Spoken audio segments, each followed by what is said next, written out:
The sky was still a deep grey blue when Bruno opened his eyes. He blinked once, then twice, surprised that no one else in the herd had moved. The mountain air was crisp, and the cold stones beneath him were still soaked with dew. Bruno was the youngest in his herd of Alpine Ibex, stocky goats with strong hooves and long, backward-curving horns. His horns were still short and curved just slightly, but his curiosity was far bigger than his size. He stood up quietly, careful not to wake his mother, and tiptoed past the resting bodies. Their white breath rose slowly in the cold morning like little clouds. At the edge of the ridge, Bruno looked down. The cliffs were still wrapped in shadow, but the sky above the valley was beginning to glow faintly orange. He stretched his neck proudly. "Today's the day I'll climb higher than ever," he whispered to himself. There were rules, of course. Young ones weren't supposed to wander off without an elder. But Bruno's hooves were already tingling with excitement. The rocks seemed to whisper invitations. The wind was light, carrying the scent of pine and snow. With a little hop, Bruno leapt from the resting ledge to a narrow path below. His tiny hooves clicked perfectly onto the rough stone. No one noticed. He smiled. The mountain waited. And Bruno was already climbing. Bruno had never walked this path before. The stones were uneven and narrow, and the morning dew made every surface a little slick. But Bruno felt brave, maybe even clever. His tiny hooves tapped confidently along the rock, his tail flicking in excitement. The mountain wind picked up. It wasn't strong, but it carried a whisper that made the grasses bend and the pine trees rustle far below. Bruno paused. He had never heard the world so quiet and awake at the same time. Then, slip. One of his back hooves lost its grip on a smooth stone. Bruno wobbled, arms flailing, and his belly landed with a soft thud against the ledge. His little chin bumped the rock. He lay there for a second. Not hurt, just surprised. His heart thumped in his chest. Then he laughed. It was a tiny snorty laugh that echoed down the cliff. "Well, I guess it's harder than it looks." Bruno stood again and tried to copy the big ibex he'd seen before, lowering his body, keeping his hooves close, and walking slow. He followed a winding path that wrapped around a tall stone pillar. His eyes lit up when he spotted a small patch of yellow flowers growing from a crack in the rocks. "Oh, breakfast," he whispered. But as he climbed closer, a tiny lizard dashed across the path, startling him. Bruno jumped sideways, slipped again, and found himself wedged awkwardly between two rocks. He sighed. Maybe he wasn't the world's best climber. Yet. But he was still the only one awake, and the only one trying.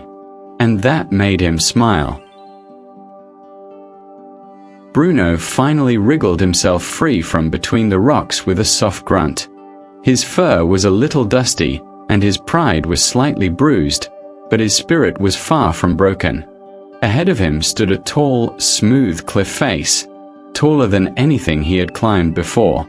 Its surface shimmered slightly with morning moisture, and tiny ledges jutted out in odd places.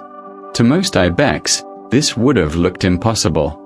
But to Bruno, it looked like a challenge. He tapped one hoof against the rock, testing the grip. Then another. Carefully, he began to climb. His breath puffed quietly in the cool air, and his heart beat faster with each step. The world felt bigger the higher he went. Halfway up, he stopped on a narrow ledge and looked around. The view was spectacular. The valley spread out below like a green and golden painting, dotted with specks of wildflowers and soft pine shadows. Feeling proud, Bruno lifted his head and shouted, "I'm climbing the big rock."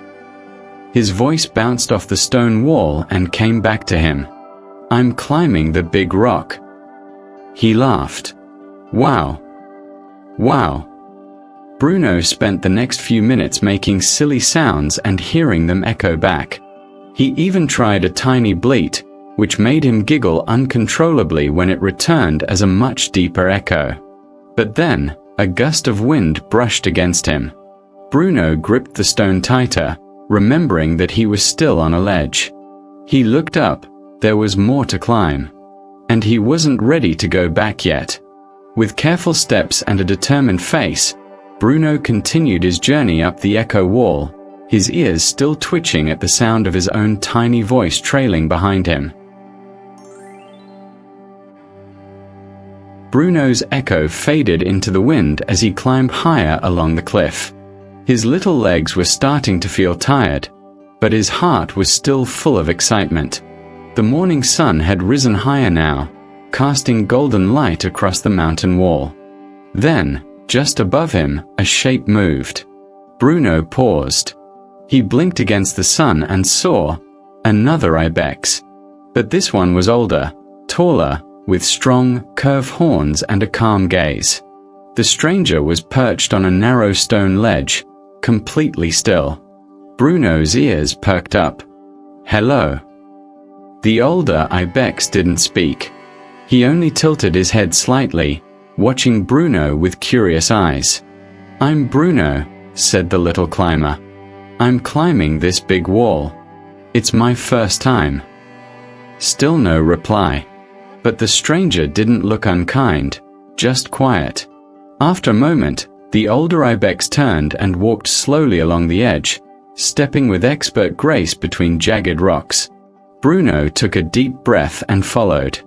Step by step, they moved higher.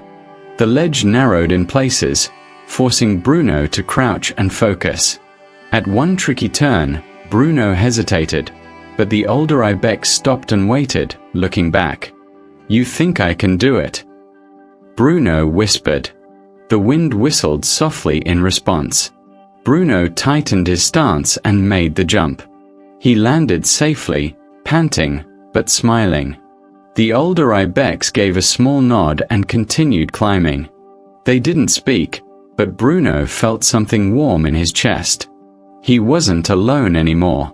And even without words, the mountain had given him a companion.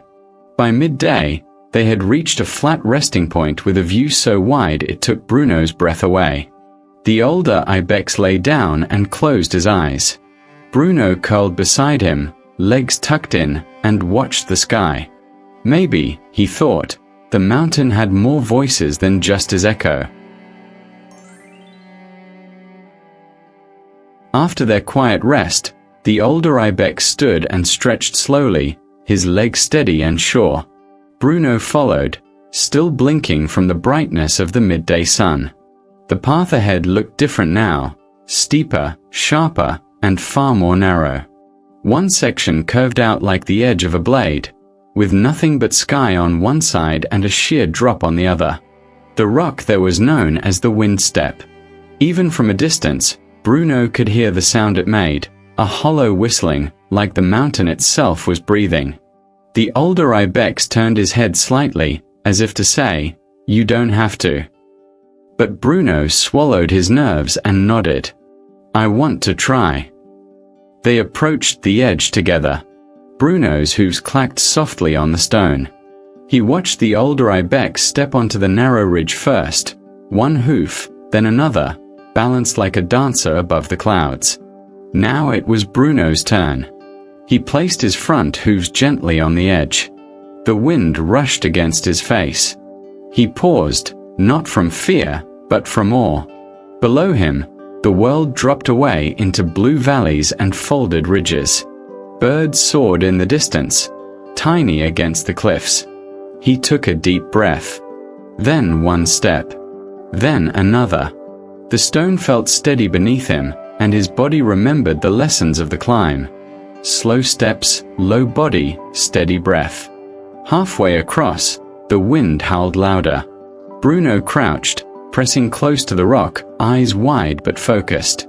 He could see the end of the ridge now. The older ibex stood waiting, calm, proud, patient. Bruno made the final step and landed on solid ground. His knees trembled, but he didn't fall. The older ibex gave him a slow nod, then turned to lead the way again. Bruno looked back at the wind step and smiled. Not because he had crossed it, but because he hadn't stopped. By late afternoon, the sky had begun to change. Bruno and the older Ibex followed a winding path that led them along a high ridge overlooking a glacial lake. The water below was still and pale blue, like a piece of sky that had fallen and settled in the rocks. Bruno had never seen anything like it. He stopped at the edge, breath catching in his throat. The lake was shaped like a giant leaf, with small rivers feeding into it from every side. Surrounding it were jagged peaks dusted with snow. But something felt different. The wind had grown quiet, too quiet, and the warm light of the sun had faded behind a layer of grey clouds that moved too quickly. The older Ibex stopped walking. Bruno noticed it too, a sharp chill in the air. The clouds above twisted in spirals, and far in the distance, thunder rumbled softly, echoing through the canyons. A storm? Bruno whispered. The older Ibex didn't answer. He simply turned and began leading Bruno down the path at a faster pace. A single raindrop landed on Bruno's nose. Then another. And then, crack. A bolt of lightning split the sky, followed by a rolling wave of thunder that seemed to shake the stones beneath their hooves. Bruno's heart pounded. He stuck close to the older Ibex as the rain began to pour, first gently, then with force.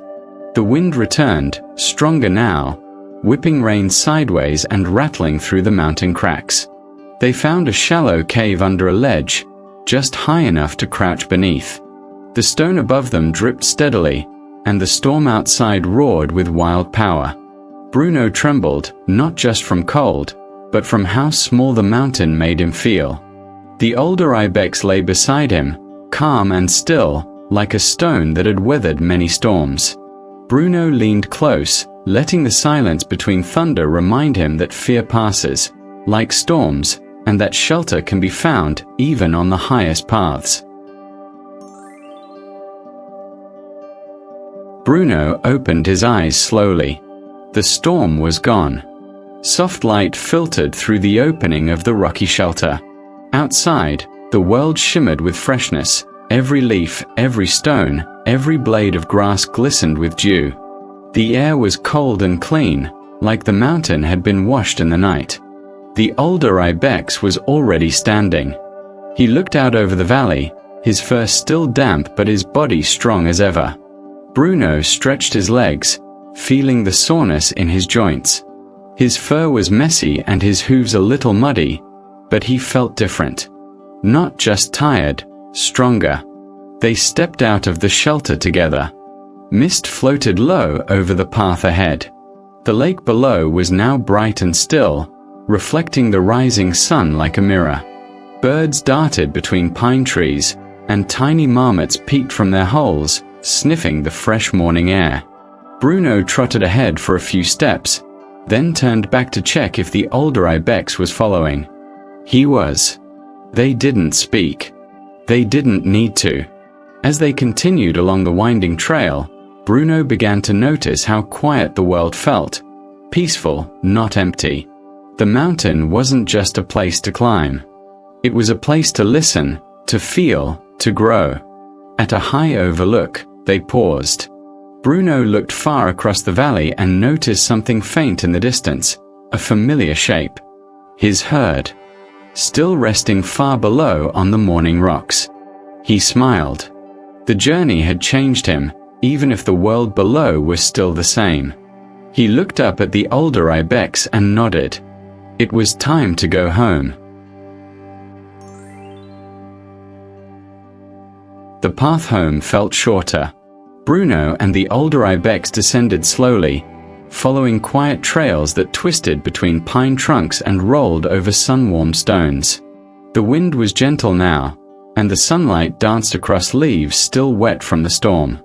Bruno didn't rush. He watched everything, a squirrel darting across a branch, a butterfly landing on a wet rock, even the way the clouds moved slowly above the peaks. They reached the last ridge before the lower resting grounds where Bruno's herd still lounged in the morning sun. Bruno paused. The journey up had been hard, filled with slips and fear and silence and sky. But now he stood taller. His legs were tired, but steady. His eyes clearer. He felt like a different Ibex than the one who had left. The older Ibex looked at him one last time. Then, with a soft blink, he turned away and disappeared behind a rock wall without a sound. Bruno didn't call out. He simply watched him go, like a page in a book turning by itself. He walked down the final path toward his herd. None of them had noticed he was gone. A few lifted their heads as he passed, blinking sleepily, then lowering them again. Bruno lay down beside a warm patch of rock and curled into himself, resting his head on his legs. He didn't need to tell anyone what he had seen. The cliffs knew. The wind knew. And deep down, so did he. He had climbed, and he had returned. And now he dreamed.